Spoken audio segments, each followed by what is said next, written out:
पायाचं काढ पहिले. उभं राहायलाच नव्हतं ना.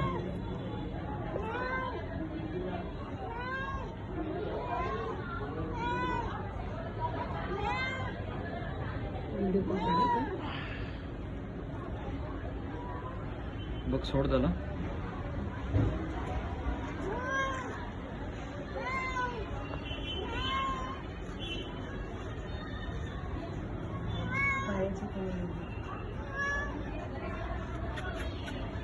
इकडे इकडे इकडे इकडे इकडे या या